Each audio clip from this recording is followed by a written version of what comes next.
ದುಡ್ಡುಗೋಸ್ಕರ ಈ ಲಕ್ಷ್ಮಿ ಹತ್ರ ಭಿಕ್ಷೆ ಕೇಳ್ತಾ ನಿಂತಿದ್ನಲ್ಲ ಈ ನಿನ್ ಗಂಡ, ಅವನಿಗೆ ನಾಚಿಕೆ ಆಗ್ಬೇಕು. ಮತ್ತು ನಿನ್ನಿಂದ ನಿನ್ ಗಂಡ ಬೀದಿಗೆ ಬಂದಿದ್ದು ಅಲ್ದೆ ಭಿಕ್ಷೆನೂ ಬೇಡಾಯ್ತು, ಅದು ನನ್ನ ಹತ್ರ. ಈಗ್ಲಾದ್ರೂ ಅರ್ಥ ಆಯ್ತಾ? ನಾನು ಅದೃಷ್ಟ, ನೀನು ಅನಿಷ್ಟ ಅಂತ. ಇದು ಕಲಿಯುಗ ಕಣೆ, ಕಾಲನೆ ಪಾಠ ಕಲಿಸೋ ಯುಗ. ಕಾಲಚಕ್ರ ತಿರುಗ್ತಾ ಇರುತ್ತೆ, ಕೆಳಗಿದ್ದವರು ಮೇಲೆ, ಮೇಲಿದ್ದವರು ಕೆಳಗೆ ಬರ್ಲೇಬೇಕು.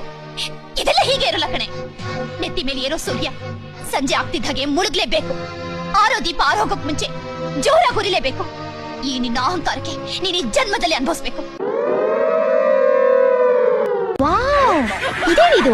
ಅಮೆರಿಕಾ ಕರ್ನಾಟಕಕ್ಕೆ ಬಂದಿದೆ. ಅಮೆರಿಕಾ, ಆಫ್ರಿಕಾ, ಅಂಟಾರ್ಟಿಕಾ ಎಲ್ಲ ಸುತ್ತದ ಮೇಲೆ ಕರ್ನಾಟಕನೇ ಗತಿ ಅಂತ.